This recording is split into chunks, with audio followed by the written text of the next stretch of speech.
E aí, diversificação é objetivo ou consequência? Bom, hoje a gente vai conversar sobre esse tema que é relativamente polêmico. Se a gente for olhar a questão acadêmica, o que está no livro, sem dúvida nenhuma, a diversificação até um determinado ponto diminui o seu risco nos investimentos.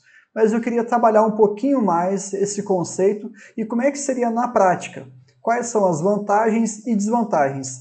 Principalmente eu vou abordar o último tópico, as desvantagens em relação ao fato de você colocar a diversificação como objetivo e não como consequência, que é o que eu acredito.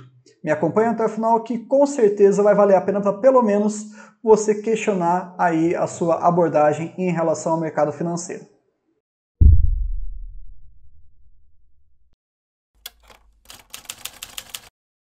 Recentemente o Mike, o editor do nosso canal, ele mostrou para mim essa plataforma aqui que utiliza uma inteligência artificial, então eu quis testar para ver se funcionaria. Eu perguntei para ela, me fala um tema para eu gravar no meu canal no YouTube que é focado em investimentos em ações no Brasil. E a sugestão foi justamente essa, a diversificação de uma carteira em ações, qual é a importância? E eu pensei um pouquinho e falei, bom, peraí, é importante, sim, sem dúvida nenhuma, a gente tem que considerar isso na nossa jornada, mas não como objetivo, e sim como consequência. E para isso, hoje a gente vai colocar aqui um exemplo teórico, mostrando um pouquinho do que aconteceu de 2019 até o início de 2023. Peguei algumas empresas sabidamente boas, então já tem um pequeno viés aí nessa nossa análise, considerando Banco do Brasil, Klabin, Taesa e BB Seguridade. E dividi então R$25 mil para cada um desses ativos e fiz um aporte único. Ponto. Não fiz novos aportes ao longo do período de 1º de janeiro de 2019, ou na verdade o primeiro dia útil, né? E até o início de janeiro de 2023. E antes que eu me esqueça, todos os dividendos eles foram reinvestidos. O que aconteceu? Esse gráfico mostra de uma maneira bem lúdica, né? Eu coloquei as mesmas cores que eu tinha colocado naquele gráfico em relação ao retorno total, considerando dividendos e valorização do ativo em questão. Taesa disparou, né? 123% de retorno de 2019 a 2023. Banco do Brasil praticamente ficou no 0 a 0. Klabin e BB Seguridade tiveram aí alguns desempenhos interessantes para esse curto espaço de tempo. É claro que aqui ele está contemplando o patrimônio também, além dos dividendos, mas vamos um pouquinho mais para frente nesse racional para você ver um grande vacilo que você pode estar cometendo sem saber. Agora, de uma forma um pouco mais limpa, digamos assim, Taesa saiu dos seus R$25 mil e representa hoje 55 nessa nossa carteira. Banco do Brasil teve uma queda de 2%, então eu vou considerar que ficou no 0 a 0. E aqui caberia até uma discussão se não valeria a pena comparar com a renda fixa no período, etc e tal. Mas, sinceramente, eu não vou entrar nesses detalhes. E se vocês quiserem enxergar, né, entender um pouquinho mais de uma simulação histórica de mais de 15 anos, comparando um investimento em renda fixa e também em ações, mas pensando numa renda passiva, sim, no vídeo eu falo um pouquinho mais, explico um pouco mais, eu vou deixar um link aqui para vocês poderem acompanhar. É bem interessante e aborda ali algumas questões bacanas para a gente poder repensar sobre o Brasil ser um país de renda fixa ou de renda variável. Mas vamos voltar aqui para o nosso assunto. Colocando então de uma maneira dentro da nossa distribuição do gráfico de pizza, nós estávamos ali com 25% em cada um dos ativos, nós teríamos então ali Klabin com 25%, praticamente ficou no 0 a 0, embora tenha valorizado, a sua participação relativa ficou intacta.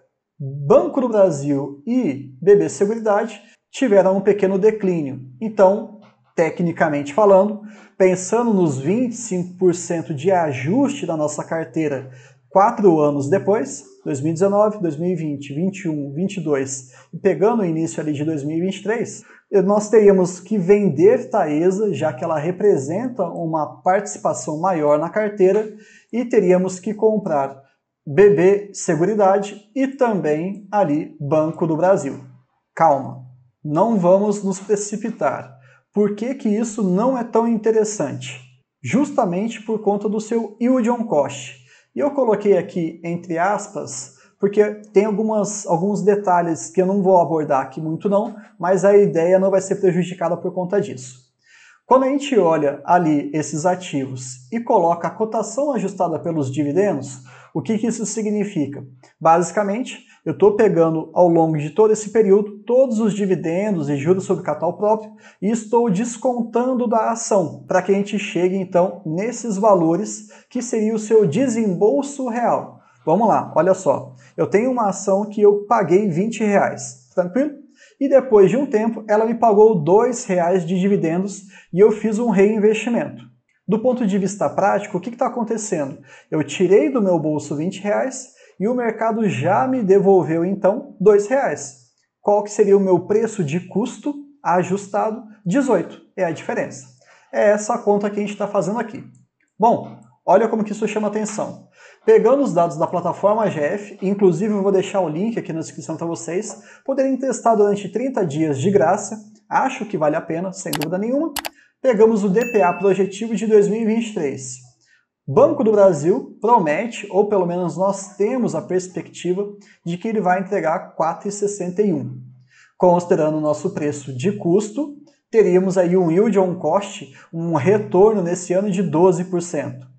Agora, olha só, Taesa. Nós teríamos um preço aí de custo de R$16,23 e há uma perspectiva de entregar R$3,11. Isso dá mais de 19% de retorno. Olha só então o que acabou de acontecer. Você inicialmente tinha pensado que a diversificação é uma forma de você se blindar a um risco excessivo, e acabou decidindo 25% para cada um desses 4 ativos. Ok.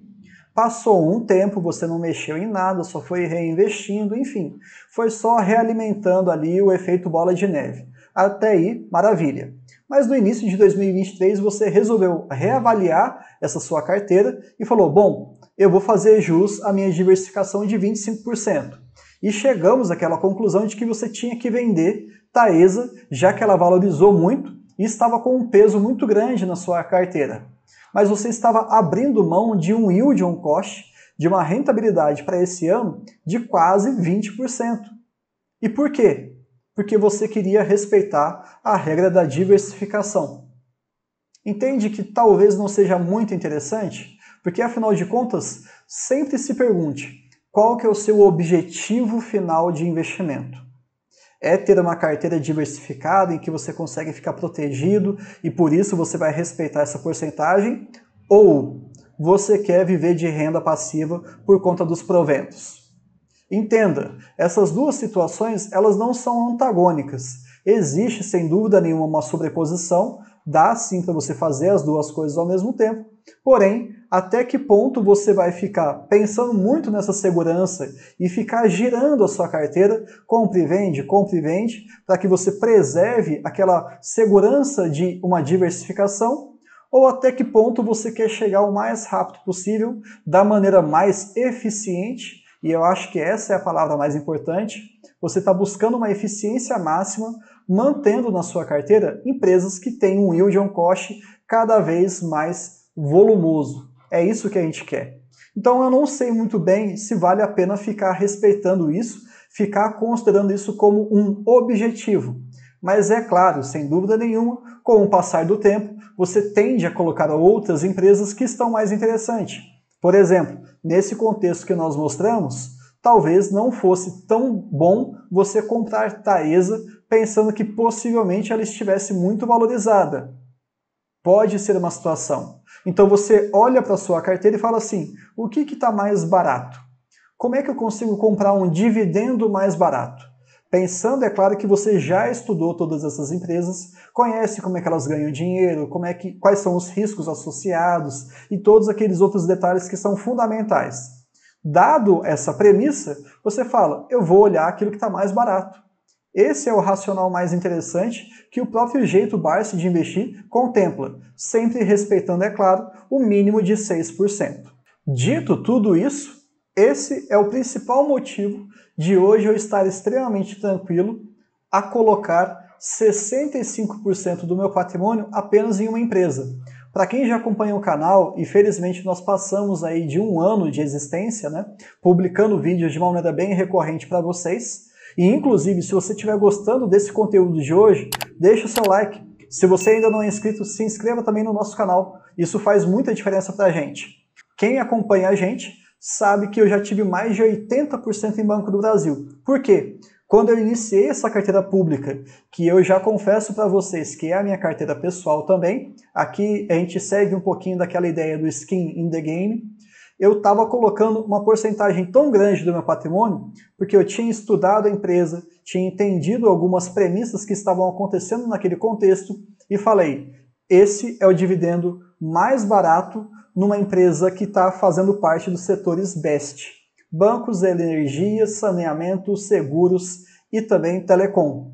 Passado todos esses filtros, eu não fico preocupado em investir nessas empresas, principalmente as que eu vou citar: Transmissão Paulista, Klabin, Taesa e Banco do Brasil. Essas três eu tenho algumas considerações a fazer, e se você tiver uma curiosidade, deixa aqui nos comentários que sem dúvida nenhuma a gente pode fazer um vídeo apenas sobre isso. Mas mantendo o nosso foco, eu queria deixar bem claro para vocês. Entendam, sempre que você for considerar a diversificação como objetivo, se pergunte qual é o preço que você está pagando para que você respeite essa porcentagem. Até que ponto esse número equilibrado entre os ativos vai te trazer uma tranquilidade, vai te trazer uma paz ao você deitar na sua cama e descansar. E isso é muito importante. Não existe verdade absoluta. E a ideia aqui no canal é justamente trazer alguns questionamentos, alguns insights para que vocês consigam, sem dúvida nenhuma, cada vez mais rápido e de maneira mais madura, vocês consigam atingir os seus objetivos, que é viver de renda baseado em dividendos. Por hoje é só, era isso que eu queria falar com vocês, e no finalzinho desse vídeo eu vou deixar como sugestão, já que Banco do Brasil é a maior posição que eu tenho na minha carteira, sem dúvida nenhuma eu tenho que saber bastante sobre ela, é muita responsabilidade envolvida, eu vou deixar como sugestão final um vídeo falando sobre as minhas premissas péssimas, trágicas, horrorosas para 2023. Será que num contexto muito pavoroso ainda vale a pena investir nessa empresa? Bom, os detalhes eu vou deixar no vídeo para vocês. Combinado? Até o próximo vídeo.